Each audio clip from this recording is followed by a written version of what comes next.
I should have seen it coming. The late nights at work, the sudden obsession with her phone, the way she'd slip away to take calls with a forced casualness that made my stomach tighten. But love makes you blind, or maybe just stupid. Stephanie and I had been married for 7 years. We had our ups and downs, like any couple, but I always thought we were solid. We weren't newlyweds anymore. Sure, but I never imagined she'd look at me one day and decide I wasn't enough. And yet, there she was, standing in the kitchen, stirring her coffee with that little smirk she always used when she thought she was the smartest person in the room. "I'm going on a date," she said, her voice light, almost playful. "Try not to be too jealous." She didn't say it with anger. She didn't say it like she was confessing something awful. No, she said it like it was a joke, like she expected me to roll my eyes and move on with my day. I froze. The air felt too thick, my chest too tight. "What?" She took a sip of her coffee, barely looking at me. "I met someone. I think I deserve to have some fun. Don't you?" That smirk. That damn smirk. I don't even remember setting my mug down. My fingers tingled. My pulse hammered in my ears. My mind went blank, but my mouth moved on its own. "I hope he likes surprises." Her smirk faltered. I didn't raise my voice. I didn't slam anything. But something in the way I said it must have made her nervous because, for the first time in a long time, she actually looked at me. "What's that supposed to mean?" she asked, her fingers tightening around her mug. I just smiled. Now she was the one who had to wonder. Stephanie didn't press the issue right away. Maybe she thought I was bluffing, or maybe she was too wrapped up in whatever fantasy she'd built in her head. Either way, she grabbed her purse and left for brunch with the girls without a second glance. I sat there for a long time after she was gone, staring at the untouched coffee in front of me. My hands curled into fists on the table. A date. She had actually stood there in our home and said it to my face. I should have been furious. And I was. But underneath the anger, there was something else. A hollow, gnawing ache in my gut. This wasn't just some careless mistake. This wasn't a drunken lapse in judgment. No, Stephanie was comfortable enough to throw it in my face. Like she had already decided I didn't matter.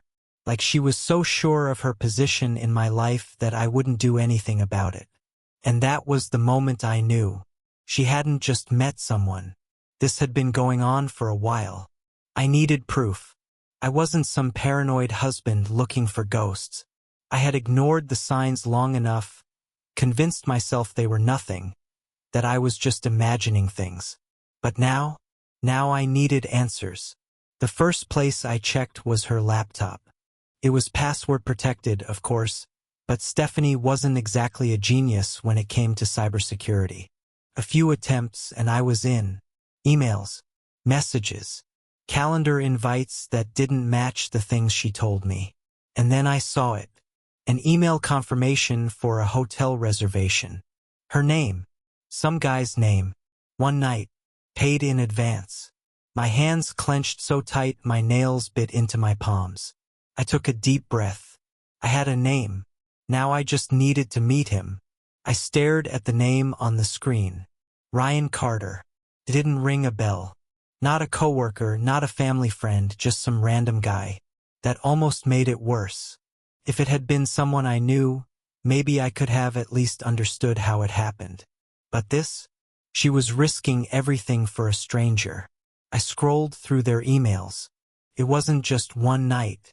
It had been going on for months. Dinners, weekend work trips, even little inside jokes sprinkled throughout their messages. I wanted to punch something. I wanted to punch him. But more than that, I wanted to know who he was. A quick search told me everything I needed. Ryan Carter was a mid-level manager at some marketing firm across town. A single guy, no kids, no wife. He wasn't some rich playboy. Wasn't some guy who could offer Stephanie a glamorous new life. So what was it? The thrill? The secrecy? I didn't have an answer yet, but I knew one thing. I was going to meet him before she did. Stephanie's date night was set for Friday. She didn't even bother hiding it. I watched her getting ready that evening, humming to herself, straightening her hair, picking out perfume. She hadn't put this much effort in for me in a long time. I leaned against the doorframe, arms crossed. "Big night?" I asked, keeping my voice casual. She met my eyes in the mirror and smirked. That same damn smirk. "Yeah. Don't wait up." I nodded slowly. "Right?" She had no idea, because while she was busy picking out her earrings, I was already at work. I had messaged Ryan earlier that day from her email. Just a quick, casual message. Change of plans. Let's meet at my place instead. 8 p.m. I made sure to delete the sent email before she could see it. Stephanie thought she was going out for a night of fun. She had no idea I had just invited her lover straight into my hands. Friday night came faster than I expected. Stephanie left the house at exactly 7:30, wearing a red dress I hadn't seen in years, one she used to save for our anniversaries. She gave me a little wave as she grabbed her keys. "Don't wait up," she said again, like she was twisting the knife just for fun. I didn't respond. I just watched her walk out the door. She had no idea. At 7:55, I turned off all the lights in the house. I didn't want Ryan to see me first. I wanted to see him. At exactly 8 p.m., my doorbell rang. I took a deep breath, steadied my hands, and opened the door. Ryan Carter stood on my porch, his face expectant. He had that polished, confident look, expensive watch, fresh haircut, the kind of guy who probably thought he was the smartest man in any room. For a split second, confusion flickered in his eyes. He wasn't expecting me. "Hey," I said, my voice calm.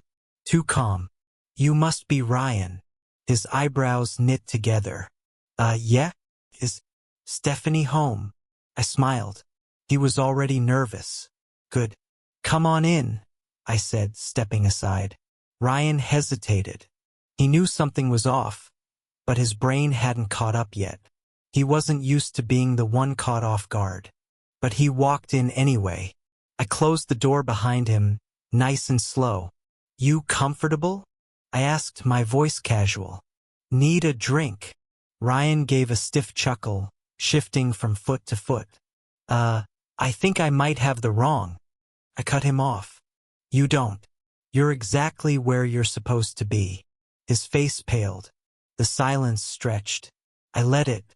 Finally, I pulled out my phone, tapped a few times, and turned the screen toward him. Emails, messages, that hotel reservation with both their names on it. Ryan's throat bobbed as he swallowed hard. "Look, man, I didn't." I laughed. I actually laughed. "Don't bother lying, Ryan. I know everything." I could see it now, the panic setting in, the way his fingers twitched, the gears in his head turning. How do I get out of this? How much does he actually know? I leaned in just a little, just enough to make him sweat. "Now, here's the fun part," I said. "Stephanie thinks she's meeting you at some fancy restaurant downtown. Imagine her surprise when she realizes you're missing." Ryan's eyes widened. "You see, I thought about throwing you out," I continued. "But that's no fun. Instead, I think you should sit down and wait."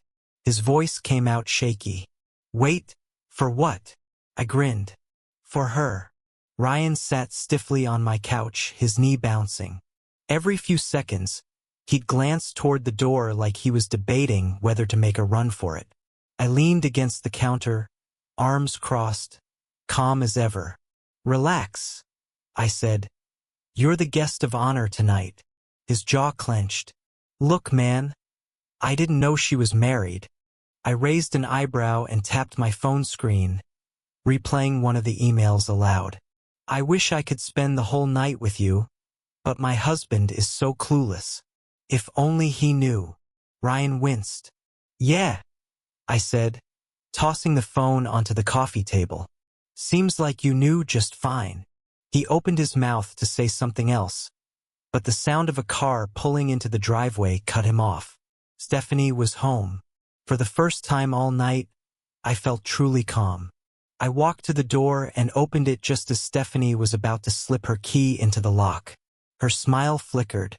"Hey, what are you?" She stopped. Her eyes darted over my shoulder and landed on him. Sitting in our living room, her face drained of color. "Something wrong?" I asked, stepping aside to let her in. She moved slowly, like she was stepping into a crime scene. Her purse slid from her shoulder to the floor. Forgotten. Her lips parted, but no sound came out. I shut the door behind her and locked it. "Go on," I said, motioning toward Ryan. "You were so excited about your date. Don't let me ruin it." Silence. Stephanie turned to me, her expression carefully neutral now, but I knew her tells. The slight twitch in her jaw, the way she clenched and unclenched her fists. She was scrambling for an excuse. "This isn't what it looks like," she finally said. I actually laughed. "Oh, really? Because it looks like you were about to go out and cheat on me. Again." Ryan cleared his throat. I should go." I shot him a look. "No, you should stay. You and Stephanie have so much to talk about." Stephanie glared at me now, anger starting to override her panic. "This is childish." I tilted my head. "Childish? You mean like sneaking around behind my back for months? Or telling me to my face that you were going on a date and expecting me to just take it?" Her mouth snapped shut. I stepped forward, lowering my voice. "You thought I wouldn't do anything, didn't you? You thought I'd just sit here like a fool while you ran off to play house with him." Stephanie flinched at my tone. Ryan, to his credit, had the good sense to keep his mouth shut. I exhaled slowly, shaking my head. "You were so confident, so smug. You thought you had this all figured out. Then I let the final bomb drop. But you underestimated me, Stephanie. You have no idea what's coming next." Her eyes widened. Finally, the smirk was gone. And that was the best part of all. Stephanie's breath hitched. Her confidence, the arrogance that had dripped from her words just hours ago, was gone. Now, she was staring at me like she was finally realizing something she never considered before. I wasn't the fool she thought I was. Ryan shifted uncomfortably on the couch, looking between us like he wanted to melt into the cushions. He knew he had walked into something far bigger than he could handle, but he wasn't my problem. She was. "You're being ridiculous," Stephanie finally said, forcing steel into her voice. "You think you're the only husband who's ever been cheated on? Get over it." I almost laughed. That was her angle? Deflection. As if I was just supposed to nod along and accept my role as the oblivious husband who got played. "Stephanie," I said, keeping my voice dangerously even, "do you really think you're in a position to tell me how to feel?" She rolled her eyes and crossed her arms. "Fine. You caught me. What do you want? An apology? Some dramatic confession? Grow up, Mark. People cheat. It happens." Ryan cleared his throat, barely above a whisper. Stephanie." "Shut up, Ryan," she snapped, not even sparing him a glance. He did. I just smiled. Now I had everything I needed. I reached into my pocket and pulled out my phone. With a few taps, I opened my email and held it up for her to see. A draft email addressed to her boss, with attachments. Her face twisted in confusion until she saw what the files were. Screenshots, emails, reservations, pictures, evidence. Her eyes snapped to mine, wide with realization. What is this?" I took a slow breath. "This, sweetheart, is the reason you're going to regret every single choice you made." She shook her head. "You wouldn't." I smirked. Oh, now she was worried. "You think I haven't thought this through?" I asked, tilting my head. "You were sloppy, Stephanie, booking hotels on the shared card. Using your work email to coordinate your little rendezvous? What do you think your boss will say when he sees you were scheduling your business trips around your affair? Her lips parted, but no words came out. Ryan tensed. Wait, her work email? I turned to him. Oh yeah, you didn't know? She's been using her company account to keep in touch with you. And, fun fact, her company has a strict policy about misusing corporate resources, especially for personal entertainment. Ryan paled. Stephanie took a step forward, shaking her head frantically. Mark, listen, we can talk about this. Talk, I repeated. Like the way you talked to me earlier? When you smirked and told me you were going on a date and expected me to just take it. Her breath was shaky now. She knew she was losing. I took one final step toward her, lowering my voice. You wanted me to be jealous? I whispered. Congratulations, Stephanie. You got your wish. I hit send. Her scream was immediate. No. No, no, no. She lunged for my phone, but I stepped back before she could grab it. You son of a... I cut in, holding up a hand. Careful, sweetheart. Wouldn't want to say something you'll regret. Her face twisted in fury, then in panic. She knew what that email meant. It was over. Ryan shot up from the couch. I need to go. Good idea, I said. Stephanie turned on him, furious. Oh, now you want to leave? You're a pathetic little... I laughed, shaking my head. Don't waste your breath, Steph. He was never going to stick around for the fallout. Just like you weren't thinking about the consequences when you threw your marriage away. She spun back to me, chest heaving. You don't understand what you've done. I leaned in. Oh, I understand perfectly. I just don't care. She stood there, shaking, furious, desperate. But it didn't matter. The game was over, and I had won. Stephanie stood frozen, her face contorted with panic, rage, and something I hadn't seen in years, fear. She opened her mouth, then closed it. Her fingers twitched at her sides like she wanted to hit something, like she wanted to hit me, but she wouldn't, because Stephanie wasn't used to losing. You ruined my life, she whispered, her voice shaking. I tilted my head. No, Stephanie. You ruined your life. I just made sure you couldn't walk away from it smiling. Ryan was already halfway out the door, but before he slipped away completely, I called after him. Hey, Ryan. He stopped. You might want to check your email when you get home. His face twisted with confusion. What? I grinned. You didn't think I was going to let you walk out of here without consequences, did you? His expression darkened, and then, without another word, he bolted down the driveway like a cockroach scattering from the light. Coward. Stephanie, on the other hand, was still standing there, shaking with rage. You don't understand what you've done. I folded my arms, watching her crumble. Your boss is getting an email, I said calmly, with timestamps, hotel receipts, and messages proving you were scheduling your little affairs on company time. Her breath hitched. But that's not all, I continued.